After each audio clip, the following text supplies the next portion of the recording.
Que l'on ait apprécié ou non le one-shot sorti début février, nous sommes tous d'accord pour affirmer que le manga original Death Note reste indétrônable. Que l'on souhaite une séquelle ou pas, la plupart d'entre nous avons conscience que les chances que cette suite surpasse l'œuvre de base sont très faibles. Pourtant, l'univers de Death Note est si captivant et les règles de son livre noir si fascinantes que les plus imaginatifs ne peuvent s'empêcher de créer de nouvelles histoires, d'inventer de nouveaux enjeux et de concevoir des utilisations du cahier de la mort totalement inédites. Le dernier chapitre en a plongé beaucoup dans la nostalgie et je suis sûr que certains d'entre vous sont allés relire leur tome ou ont revisionné l'excellent animé. Je me suis moi-même replongé dans ce monde si proche du nôtre et pourtant si différent car possédant ses propres règles en partie grâce à l'existence des dieux de la mort et de leur cahier sombre. Cela m'a amené à réfléchir, à cogiter et à théoriser sur des scénarios inédits et des utilisations du cahier qui le seraient tout autant. J'ai sélectionné quelques-uns d'entre eux que je m'apprête à vous révéler. Aujourd'hui, ce que je vous propose est un défi à l'imagination, à votre imagination. Prenez place et préparez-vous pour un voyage aux confins de l'univers conceptualisé par le scénariste Oba et ayant pris vie sous les traits du mangaka Obata. Ma précédente vidéo n'était qu'un prologue. Voici le premier chapitre de mes vidéos sur Death Note.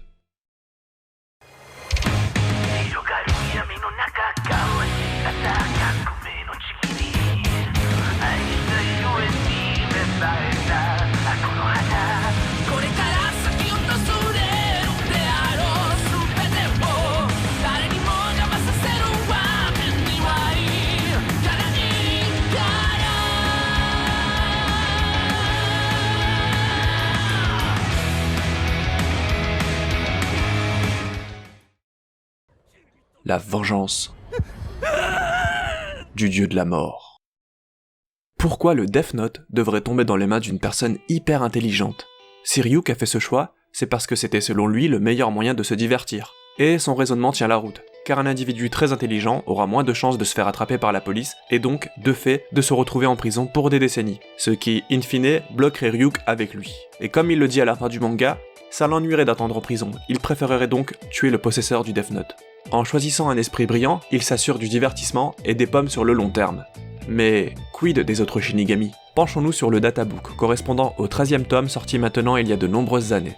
Il dévoilait des informations très intéressantes permettant de mieux comprendre et appréhender les Shinigami, y compris ceux n'ayant pas été développés au cours du manga. Certains ont l'air carrément simplés et explosent les scores pour ce qui est de la violence et du nombre de morts au compteur, comme Kindara Givelostein. Cette dernière serait dotée d'une faible intelligence mais serait très active et posséderait un gros compteur de morts causé par sa plume. Et si l'un d'entre eux, un de ces dieux de la mort, ayant un attrait pour la violence comme Kindara, avait confié un Death Note à un individu plus chaotique qu'intelligent ? En fait, Kindara ne semble pas être le meilleur exemple, car pour agir de la sorte, il faudrait posséder suffisamment de curiosité, ce qui lui fait défaut d'après le databook. Alors quel dieu de la mort pourrait bien correspondre ? Est-ce qu'il y en a seulement un autre dieu de la mort qui aurait un intérêt à faire tomber son Death Note dans le monde des humains ? La réponse est oui. Et vous le connaissez déjà. Je fais référence à Shido, celui qui se faisait victimiser par Melo durant la deuxième partie du manga.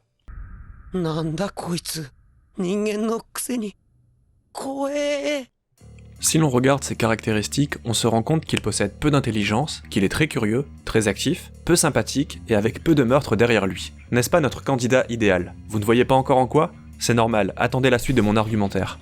Il a peur des monstres et a développé une crainte légitime envers les hommes.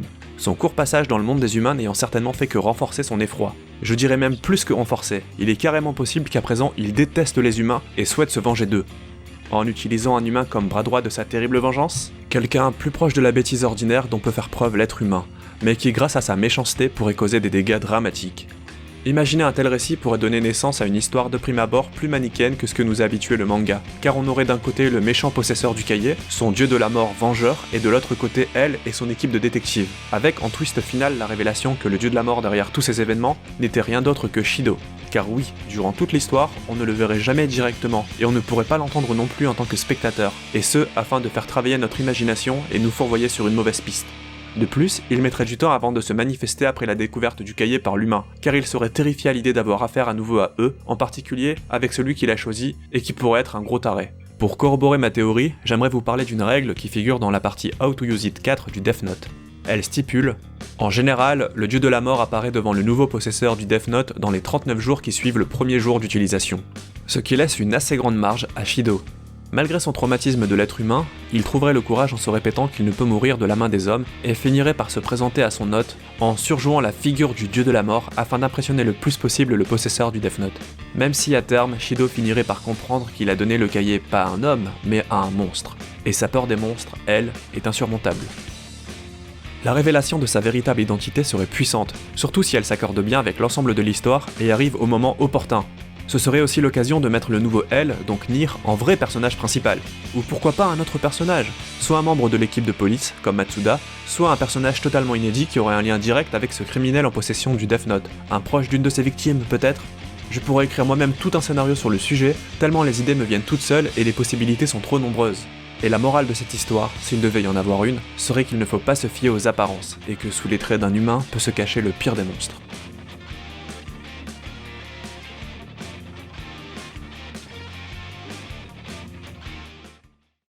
Rendre le monde pourri. Elle était le plus grand détective que le monde moderne ait jamais connu. Grâce à ses capacités intellectuelles hors normes, il contribua à résoudre de nombreuses affaires en collaborant avec Interpol. Il est à présent hors jeu, car il a été tué par le dieu de la mort, Rem, suite à une machination de Light Yagami. Cependant, le monde ne sait pas que Elle fut assassinée, et le statut qu'est Elle fut repris, ironiquement, par son assassin indirect, Kira. Light Yagami fut lui-même vaincu à son tour par Nier et Melo, les deux successeurs officiels de Elle, et tué par Ryuk qui inscrivit son nom dans le Death Note. Après ces événements, ce fut Nier qui remplaça définitivement Light en tant que Elle. Tout comme Kira, Elle est devenue une figure importante dépassant sa propre identité personnelle. C'est pourquoi il a été décidé qu'il fallait cacher la mort du Elle original. Ça explique également pourquoi Light puis Nier ont repris ce rôle sans en changer le nom. Voilà pour le rapide rappel des faits. D'une certaine manière, Elle est toujours vivant. En tout cas, aux yeux du monde entier. Elle, Laoliette de son vrai nom, était considérée dans l'univers de Death Note comme l'être humain le plus intelligent du monde. Laoliette est décédée, nous l'avons vu. Mais Nier a repris le flambeau, ou devrais-je dire, la lettre. Et si l'on se fie aux statistiques dévoilées dans le tome 13, on réalise alors qu'il possède une intelligence encore supérieure à celle de Laoliette, illustrée par un total de 8 points dans cette caractéristique, tandis que Nier en affiche 9. Néanmoins, Nier est moins efficace pour ce qui est de la sociabilité et des capacités d'initiative. Dans ces deux catégories, c'était Melo qui s'en sortait le mieux, mais lui aussi est mort durant les événements du manga.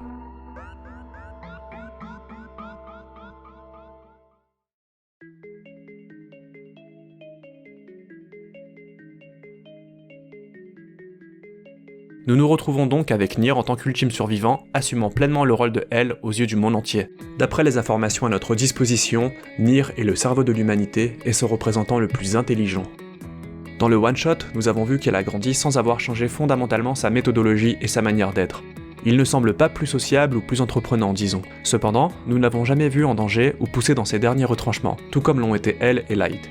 Et si quelqu'un, ou peut-être même quelque chose, se mettait pour objectif de vaincre Elle, voire de le tuer, en faisant en sorte que le monde entier le sache pour ébranler définitivement les restes d'un monde fictif et utopique bâti par Kira, c'est-à-dire un monde sans guerre où la criminalité n'existe plus ou presque. Tuer Elle, faire comprendre qu'il n'y a plus de Death Note dans le monde des humains et que par conséquent il n'y a plus de Kira non plus pour replonger le monde dans le chaos. Ryuk et Light ont profondément ébranlé la société humaine, changeant son visage radicalement. Pour le pire, car le Death Note a tué une quantité de gens colossale dont des innocents. Mais aussi pour le meilleur, car comme nous l'a appris le one-shot et comme dit précédemment, et aussi étonnant que cela puisse paraître, il n'y a plus de guerre ni de crime. Quasiment un monde sans violence et sans méfaits, où finalement la justice de Kira a triomphé, dépassant le cadre de la simple existence de Light Yagami.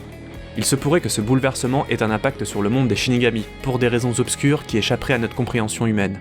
Disons que le flot des morts et des naissances serait déstabilisé, créant une mortalité trop faible en proportion à la natalité. Et si le roi des dieux de la mort décidait d'y remédier, en envoyant pour cela son meilleur élément, Nu, le dieu de la mort le plus puissant et le plus important après le roi de la mort en personne.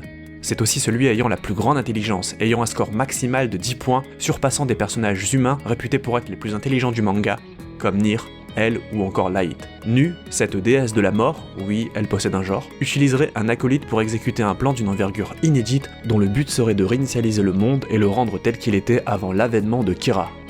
Sur la seule image que l'on possède d'elle, elle semble n'avoir aucun bras, rien qui lui permettrait de manipuler un stylo. Peut-être que le roi de la mort l'a fait ainsi et a eu une influence sur sa personnalité, bridant sa curiosité à son maximum. Elle possède en effet aucun point dans cette caractéristique. Ça va même plus loin, elle affiche un trait, donc une absence totale de curiosité, comme si cela lui avait été retiré artificiellement car elle aurait très bien pu posséder qu'un seul point comme d'autres. En fait, tout dans son design et dans sa personnalité corrobore cette théorie. Visuellement déjà, ce n'est qu'un amas de globes oculaires sur une sorte de rocher de chair blanchâtre, bien qu'elle semble posséder des tentacules sur cette double page couleur. Ensuite, en plus des caractéristiques que nous avons déjà citées, on peut ajouter qu'elle aime ressentir le regret des gens autour d'elle. Et quoi de mieux qu'un monde en proie à la violence et aux guerres pour se retrouver submergé par un véritable tsunami fait des regrets de millions d'âmes humaines. Le choix du roi de la mort serait parfait, car connaissant parfaitement les dieux de la mort sous son commandement. Ces derniers étant comme ses enfants, Nu serait spéciale. C'est la numéro 2 de ce monde, elle aurait été conçue dans ce but précis. J'aimerais revenir sur l'épisode 1. Dans la deuxième moitié de l'épisode, on peut apercevoir Light Yagami et surtout un livre posé sur sa table. C'est sur ce dernier que j'aimerais attirer toute votre attention. Voici ce qu'on peut y lire.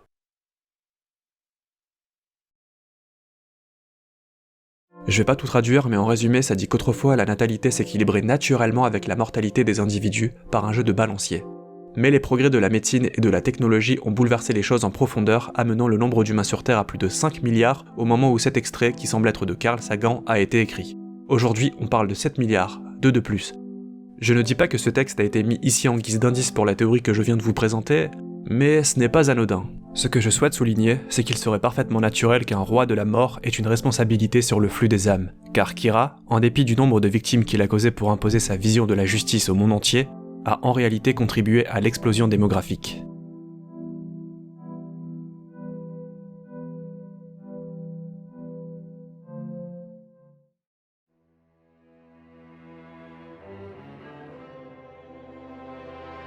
La fausse pitié des dieux.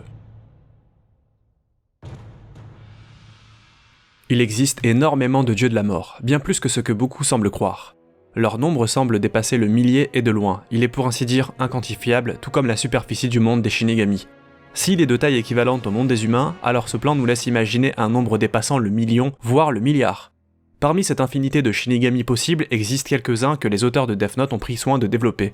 Je pense bien évidemment à notre cher Ryuk, mascotte du manga, mais aussi à quelques autres apparaissant dans l'histoire principale, tels que la regrettée Rem, le triste Gelus, ou encore le couard Shido.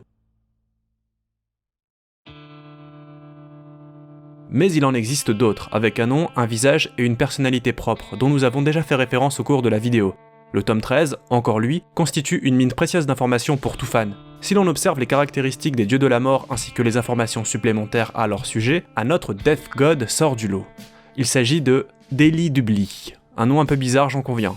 Il possède des stats très similaires à celles de Ryuk et s'ennuie lui aussi de plus en plus dans ce monde sans vie, seulement fait de sable et de poussière à perte de vue. En termes de statistiques, sa seule différence avec Ryuk se situe au niveau de l'intelligence, la sienne étant plus basse. Bien qu'il soit décrit comme peu altruiste, un peu comme tous les Shinigami vous me direz, il semble être le candidat idéal pour la théorie suivante.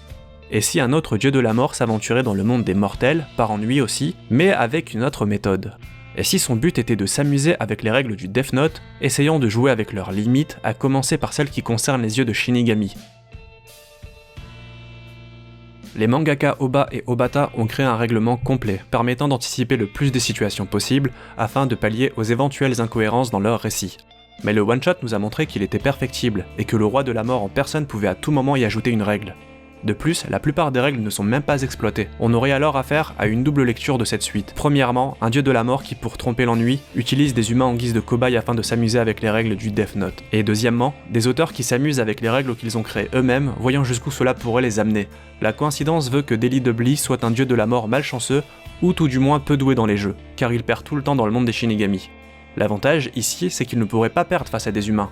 C'est impossible et pour plusieurs raisons. Ces derniers ne peuvent pas le tuer. Ils ne savent rien de lui et du fonctionnement du Death Note. En bref, il est beaucoup trop avantagé. Et c'est ce qui le rendrait accro à ces jeux terrestres tout comme l'a été Ryuk avec les pommes et le divertissement que lui apportait Light Yagami. Maintenant, imaginez quelqu'un de faible physiquement, mais pas intellectuellement. Il serait atteint d'une maladie grave, ou d'un handicap conséquent. Par exemple, il perdrait la vue petit à petit, Deli Dubli ayant sciemment choisi un individu dans cette posture malencontreuse. Plus machiavélique encore, il aurait été capable de deviner grâce à ses yeux de Shinigami, lui permettant de voir l'espérance de vie d'un humain, que sans son intervention, ce pauvre type aurait mis fin à ses jours à cause de sa détresse et de sa solitude.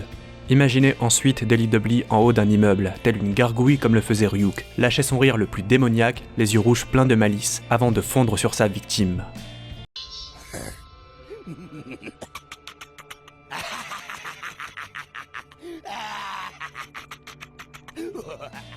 Cet humain serait d'abord choqué par la vision de cette entité d'outre-monde, puis finirait par voir l'œuvre du destin, ce qui fera éclater de rire Daily Dudley, car il aurait l'impression d'avoir déjà gagné son propre pari. Les humains ne sont pas fascinants. Ils sont faibles, pathétiques et faciles à battre. Le possesseur du Death Note tuerait tous les gens qui lui ont causé du tort, tous ceux qu'il estime responsables de sa misérable situation. Néanmoins, l'ombre de sa cécité croîtra en même temps que le nombre de ses victimes. Perdre la vue serait tout perdre, car sans la vue, difficile de tuer avec le Death Note de nouvelles personnes que l'on ne connaît pas encore, ou dont on ne connaît pas le visage ou l'orthographe exacte du nom. C'est pourquoi, au bord du gouffre, il finirait par faire le pacte. Daily Dudley aurait encore gagné. How to Use It 21. La personne qui possède le pouvoir des yeux de Dieu de la mort bénéficie d'une acuité visuelle supérieure à 36 dixièmes dans le système de mesure humain, quelle que soit son acuité visuelle d'origine. La vue du diable, des yeux avec une acuité extraordinaire, uniquement pour tuer. C'était sombre, hein, mais pas autant que Death Note. Je pense avoir été fidèle à l'esprit du manga. Mon intention n'était pas de vous convaincre que ces théories peuvent se réaliser. Comme je l'ai dit en intro, prenez cette vidéo comme un jeu de l'esprit, un défi lancé à l'imagination et basé sur les règles du codex funeste. Et qui sait, peut-être que dans quelques années elle deviendra virale car j'aurai visé juste. Ou peut-être que vous aurez visé juste, ici, en commentaire. C'est à mon tour de vous lancer un défi en retour. Si Death Note devait continuer, quelle forme pourrait prendre sa suite? Lâchez-vous et surtout, abonnez-vous, sous peine de vous faire hanter par un Shinigami qui squatterait votre commode ou le dessous de votre lit. Ciao!